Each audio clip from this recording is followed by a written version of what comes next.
সেমিফাইনালে আর্জেন্টিনা অনেক আলোচনা হবে এবং সেই আলোচনাগুলো দাবি রাখে আজকের ম্যাচে অনেকগুলো স্বস্তির পয়েন্ট রয়েছে যেগুলো নিয়ে আসলে আমাদের কিছুটা হলেও টেনশন কমে। আবার অনেকগুলো পয়েন্টস রয়েছে যেগুলো অস্বস্তির। স্ক্যালোনির কোচিং দর্শন, অতিরিক্ত ডিফেন্সিভ হয়ে যাওয়া, একসময় আর্জেন্টিনা যেন টেনশনে পড়ে যাওয়া, 110 মিনিট পর্যন্ত এক গোল দিয়ে থাকা আর্জেন্টিনা শেষ 10 মিনিটে 2 গোল দিয়ে সেই প্রেশারটা কমিয়েছে।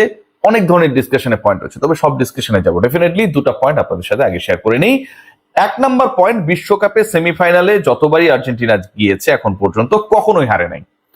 সো যারা বিভিন্ন সময় কেপ ভার্দে, ইজিপ্ট, সুইজারল্যান্ড বিভিন্ন দল হয়ে আসছিলেন, বিভিন্ন দলের সমর্থক হয়ে আসলে আর্জেন্টিনাকে ফলো করছিলেন, তাদের জন্য আমার কাছে মনে হয় আর্জেন্টিনার সেমিফাইনালে যাওয়া, ইংল্যান্ডের এগেনস্টে যে ক্লাসটা আমরা ওয়েট করছি, যে মানে গ্রেট সেমিফাইনাল গুলো এবারের বিশ্বকাপে আসলে হবে স্পেনের সাথে, ফ্রান্সের, ইংল্যান্ডের সাথে আর্জেন্টিনার, তার একটা। এবং সেখানটা স্ট্যাট বলছে যে আর্জেন্টিনা সেমিফাইনালে কখনো হারে নাই। সো কনফিডেন্সের জায়গায়, স্ট্যাটিস্টিক্যাল জায়গা থেকে তারা এগিয়ে থাকবে। নাম্বার 2, লিওনেল মেসি তার এন্টায়ার ক্যারিয়ারে মর্তের সেরা ফুটবলার, ইংল্যান্ডের বিপক্ষে বিশ্বকাপে কখনো খেলে নাই। So it's going to be a very exciting semifinal, যেখানটায় আর্জেন্টিনা তাদের সেই স্ট্যাপটাকে ঠিক রাখার চেষ্টা করবে। 1986 বিশ্বকাপের স্মৃতিকে ইংল্যান্ড আর্জেন্টিনা আরেকবার ফিরিয়ে আনার চেষ্টা করবে। দুই দেশের মধ্যে ফকল্যান্ড আইল্যান্ডকে কেন্দ্র করে যে ধরনের উত্তেজনা একটা সময় ছিল, সেটা আবার নতুন রূপ পাবে এবং আর্জেন্টিনা আরো একবার ফাইনালে যাবার পণ করে নামবে। আজকে স্বস্তির দিক কোথায়, কোন জায়গাটা আসলে সবচেয়ে বড় তৃপ্তির জায়গা ছিল? শুরুটা যদি করি, যে আজকে প্রথম 10 মিনিটেই আর্জেন্টিনা লিড পেল, লিওনেল মেসি এগেইন তার ক্রস, মানে ক্রস ঠিক বললে ঠিক হবে না, যে তিনি কর্নার নিলেন এবং সেখান থেকে ম্যাক অ্যালিস্টারের অসাধারণ হেডার। 10 মিনিটের মধ্যে সুইজারল্যান্ডের বিপক্ষে এগিয়ে গেল আর্জেন্টিনা। যারা খেলাটা সকালে উঠে দেখছিলাম, 10 মিনিটের মধ্যে যখন আর্জেন্টিনা এগিয়ে গেল, সবার মানে ভাবনার মধ্যে কি ছিল? To be very honest, all were expecting যে অন্তত 3-1, 3-0, মানে মেইন টাইমের মধ্যে, I am not talking about the extra time, 90 মিনিটের মধ্যে হয়তো এরকম একটা মার্জিনে আর্জেন্টিনা জিতে যাবে। বাট সেই খেলাটা কোথায় গিয়ে ঠেকলো শেষ পর্যন্ত? 45 মিনিটস পর্যন্ত আমরা 1-0 এগিয়ে থাকা এবং পরবর্তী সময়ে আর্জেন্টিনা গোল রিসিভ করলো, যে আর্জেন্টিনাকে কেন্দ্র করে মনে করা হচ্ছিল যারা 10 মিনিটে গোল করেছে এবং এবারের বিশ্বকাপে সেটা আর্জেন্টিনার ফাস্টেস্ট গোল। কোয়ার্টার ফাইনালে গিয়ে আর্জেন্টিনা তাদের ফাস্টেস্ট গোলটা স্কোর করলো।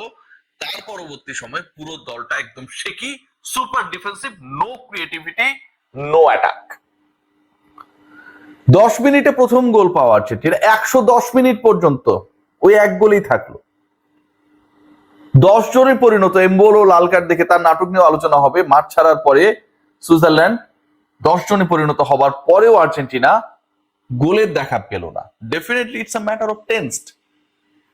আপনাকে এই ব্যাপার নিয়ে ভাবতেই হবে, টেনশিত হতেই হবে যে আপনি প্রথম 10 মিনিটে গোল পাবার পরে যে স্ট্র্যাটেজিতে গিয়েছেন, is that supportable or not? Number 1।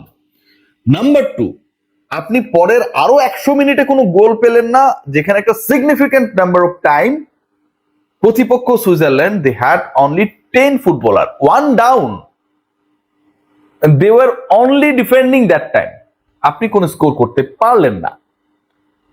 এরপরে আসলে স্বস্তিতে আসে, মানে আর্জেন্টিনার ম্যাচ মানে কি, আপনার লাস্ট 10-11 মিনিটসে আপনি একটা আরাম পাবেন। সারাক্ষণ টেনশন নিয়ে থাকবেন, শেষে গিয়ে ওই আরামটা পাবেন। লাস্ট 10 মিনিটসের আরামটা কোথায় গেল?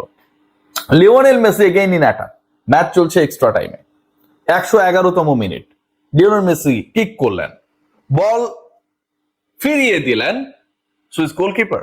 সেই বলটা ফিরিয়ে দেওয়ার পর একটা পাস হয়ে জুলিয়ান আলভারেজের পায়ে, এবং জুলিয়ান আলভারেজ এবারের ওয়ার্ল্ড কাপে এখন পর্যন্ত স্কোর করেন নাই। যে আলভারেজকে নিয়ে অনেক প্রত্যাশা, যে আলভারেজকে নিয়ে অনেক স্বপ্ন, যে পরিণত আলভারেজ, 22-এর আলভারেজ যদি ডেঞ্জারাস হয়ে থাকে, যখন তার প্রতি এক্সপেকটেশন ছিল না, 26-এর আলভারেজ তো আরো পরিণত, ক্লাব ফুটবল মাতিয়ে আসা আলভারেজ। সেই আলভারেজ এবারে বিশ্বকাপে প্রথম গোলটা, দ্য ওয়ে হি স্ট্রাইক, যেভাবে যে স্টাইলে তিনি গোলটা করলেন, আমার কাছে মনে হয় যে প্রথমটা এমনই হওয়া উচিত ছিল। ধারাভাষ্য কক্ষ থেকে বলা হচ্ছিল যে আলভারেজের এই গোল অন্তত আরো 1 দশক পর্যন্ত আলোচনায় থাকবে। প্রায় 20 মিটার দূর থেকে বল কিক করলেন, সুইং হয়ে গোলকিপারকে বিট করে নেট করলো। আর্জেন্টিনা 2-1 এগিয়ে গেল। খেলার বাকি তখনও আর প্রায় 12 থেকে 13 মিনিট সব মিলিয়ে। বিশাল তৃপ্তি। আলভারেজ স্কোর করতে পারে নাই আগের 5 ম্যাচ পর্যন্ত, সেই আলভারেজ গোল করলেন। মেসি গোল করছেন কিন্তু আলভারেজরা গোল পাচ্ছেন না, সেই জায়গায় যেন সেই সকল প্রশ্নের উত্তর এই গোলটা দিয়ে দিল ইনস্ট্যান্ট। বাকি থাকলো কে? লিওনেল মেসি না, তিনি অ্যাসিস্ট করেছেন, আজকে তিনি গোল করবেন না। ইংল্যান্ডের জন্য জমিয়ে রেখেছিলেন মেসি, আর ইংল্যান্ডের জন্য প্রিপারেশনটা আজকে ভালোভাবেই নিলেন আলভারেজের পরে লটারো মার্টিনেজ। ম্যাচ যখন একদম শেষের মুহূর্তে 2-3 মিনিট বাকি, লটারো 121 মিনিটে গিয়ে এবারের বিশ্বকাপে তার সেকেন্ড গোল করলেন, আজকের ম্যাচে থার্ড গোল। আগেরটা ছিল পেনাল্টি গোল, বাট এবার যে গোলটা করলেন কাউন্টার অ্যাটাকে আর্জেন্টিনা যেভাবে এই গোলটা আদায় করে নিল এবং শেষ 10 মিনিটে যেভাবে খেললো, প্রথমত এরকম অ্যাটাকিং আর্জেন্টিনা যে কোনো দলের জন্য বিধ্বংসী। লাস্ট ম্যাচ ইজিপ্টের বিপক্ষে যেই কাজটা করেছিল আর্জেন্টিনা, আজকে যেন সেটারই একটা ছোটখাটো ডামি হয়ে গেল। and Alvarez and Martinez, both of them, they are now in form. They have got the confidence যেটা ল্যাকিংসটা ছিল। আর্জেন্টিনা লিওনেল মেসি গোল না পাবার কারণে যতটুকু মন খারাপ, তার থেকে লিওনেল মেসি গোল না পেলেও Alvarez Martinez they are ready to score. এই তৃপ্তি, এই ভাবনা, এই শান্তিতে আমার কাছে মনে হয় they are more than happy, and it was very much needed. Mac Allister, Alvarez and মার্টিনেজের 3 গোল আজকে আমার কাছে মনে হয় যে was very much needed for Argentina. But যেই সময় আর্জেন্টিনা গোলগুলো করেছে, এক্সট্রা টাইমে খেলাটা চলে গেছে, that was not convincing, expected. এটাকে সাপোর্ট করার কোনো সুযোগ নেই। The way Lionel Scaloni actually think and the philosophy after scoring the first goal, এটা কোনোভাবে সাপোর্টেবল না।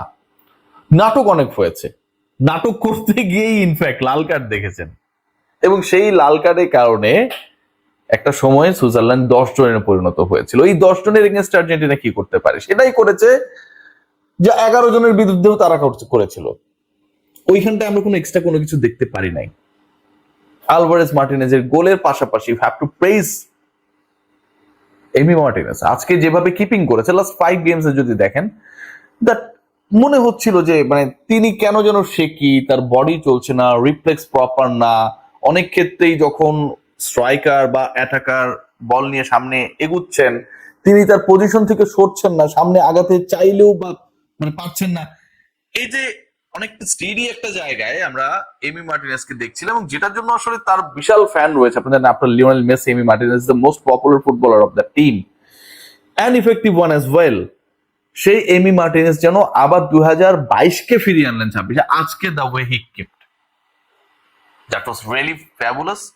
অ্যান্ড আমার কাছে মনে হয় অন্তত 3টা ভালো সেভ করেছেন, যেখান থেকে একটা হলেও গোল হতে পারতো। And if that happened, Argentina could be in great trouble. Argentina finally to the semifinal. আর্জেন্টিনার এই সেমিফাইনালটা আবারও বলবো, এটা একটা বিশেষ ব্যাপার, কারণ কখনোই আর্জেন্টিনা সেমিতে হারে না। কখনোই ইংল্যান্ডের বিপক্ষে লিওনেল মেসি খেলেন নাই। সো কখনোই সেমিতে না হারা আর্জেন্টিনা লিওনেল মেসির অধিনায়কত্বে এবার কি করে সেটা দেখার অপেক্ষায়। 8 গোলের লিওনেল মেসি অবশেষে তার টানা 5 ম্যাচে গোল স্কোর করার পরে থামলেন। শুরুটা করেছিলেন আলজেরিয়ার বিপক্ষে, তারপরে করেছেন অস্ট্রিয়ার বিপক্ষে, তারপর করেছেন জর্ডানের বিপক্ষে, কেপ ভার্দে, দেন ইজিপ্ট, অবশেষে সুইজারল্যান্ডের বিপক্ষে মেসি গোল পেলেন না। It's little bit of upsetting for me. সবাই ভালো থাকবেন।